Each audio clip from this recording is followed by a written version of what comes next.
বউ তো নেই, মারা গেছে 2012 গন্ডগোল করতে মারা গেছে। 2012-তে বেড়ে গেছে, আপনি তখন থেকে একা? তখন থেকে এইভাবে সব বাচ্চা দুটো খুঁজে মারা গেছে। আপনি আর বিয়ে করেন নাই পরে? না, আর বিয়ে বাধা করিনি। মানুষ হলো যদি আমি বিবাহ করি হয়তো বাচ্চাগুলো দুঃখ দিয়ে ওঠে। একটা বাচ্চার বয়স 7 বছর, 5 বছর, আর একটা 7 বছর, তাতে রোগ মারা গেছে।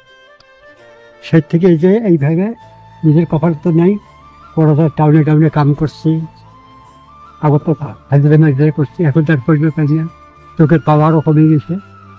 এখন মানে এইভাবে ঠিক করে খাই, যা কিছু আছে মানে যা ওইভাবে মানে তোলা করে যেগুলো বিয়ে হবে, তোলারও বিয়ে হলেও ওইগুলো এখন আমি নিজে নিজে করি।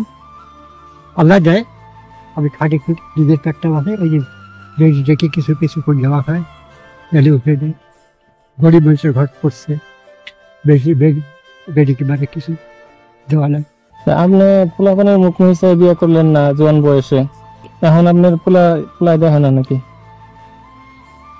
যতদিন বিয়ে হয় ওদের আবার আছে, এখন পড়ার বুদ্ধিতে দিয়েছে না, এখন পানি টানি ধরি বিয়ে দিয়ে করে দিয়ে 3টা বউ করলো।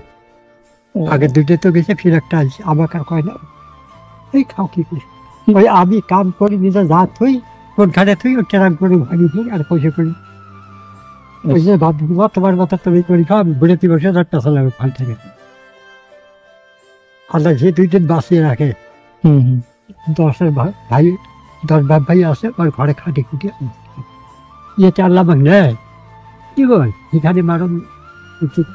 এই বয়সে আপনি বহুত কষ্ট করতেছেন, আবাদে আরো কি আল্লাহ যে কোন দিন নিবে, আমার মুসলমান তো একটা কাপড় নাকি, তাও আমি আগে করে খুশি। একসাথে যদি মাটিও দেয় তো আমি কাপড়টার জন্য তাকে কি করবেন না, আল্লাহ তাও করে দিচ্ছি। 2012 গন্ডগোল, তারও আরো 2-1 বছর আগেও থেকে গেছি কাপড়, তাহলে মনে কর এই পর্যন্ত রাখছি। ওই যে 2 মাসে 1 মাসে পরে পরে উঠে বের করি, রোদের মধ্যে শুকিয়ে দিয়ে তুই ওই বস্তির মধ্যে আবার অন্য কিছু নাই, ওদের কালাম টালাম আছে, আর ওই কাপড়টা একটা আলাদা একটা বারে কি আছে ওটার মধ্যে থুই। আপনি আগেই কাপড় কিনা থুয়ে দিচ্ছেন? ভাগ্য তো আসে না, সেটা মালিক আমি করেছি। আপনার কথা শুনে আমার নিজেরই খুব দুঃখ লাগতেছে। এই যে সকালে উঠিয়ে কোনো থাকলে কিছু খাই, বা ওষুধপাতি সেই খালি পাকা খাওয়া দাওয়া খাই, না খালি এখানে চৌতরা চা পানি খাই। এখন গ্রামে যাওয়া হোক বা তোমার টাউনে যাওয়া হোক, ওই যে ওইখানে গেলাম, এই যে এইখান থেকে আল্লাহ যা নিয়ে যায় যাবো, তার বছর স্থানে আল্লাহ কতখানে পৌঁছাইবে, তারপর সেখানে গাও গোসল ধরলো ধুয়ে টুয়ে, তারপর সেখানে খাবার দাও। আপনি নিজের রান্না বাড়া করে খান? হ্যাঁ, নিজে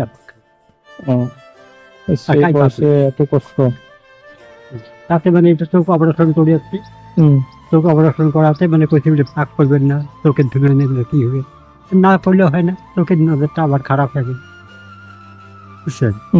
চোখের নজরটা ফিরে আবার অপারেশন করছেন একবার? হ্যাঁ করছি, এই যে চোখটা এখন ঠিকই দেখেন না, এখন ঝাপটার পরিষ্কার আসলো।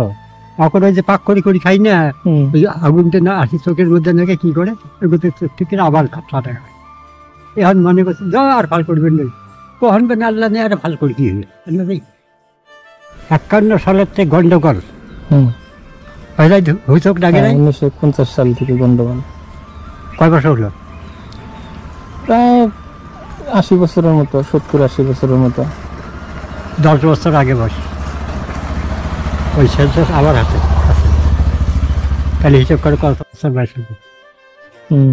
এইভাবে চলি গেল 80-85 বছর হবো আপনার, না? আল্লাহ আপনার আরো হায়াত দিক। আচ্ছা দাদু, তাহলে আমরা এইটা আপনি আমারে দিচ্ছেন, এটা আমি নিছি, এখন এটা আমি কবুল করছি, এইটার বিনিময়ে আমরা খুশি হয়ে আপনার কিছু দিন নেওয়া লাগবো। এখন এটা নেন, এটা নেন।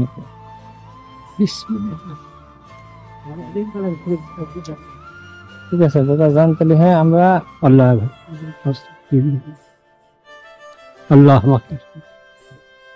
আমি জানি না কিছু ভুল আল্লাহ কবুল করবো, আল্লাহ কবুল করবে না, ভুল করবা মহা কাছে তো মিথ্যে কথা কয়া থাকি বা মিশে কথা কয়া থাকি, আল্লাহ মাফ করবে না।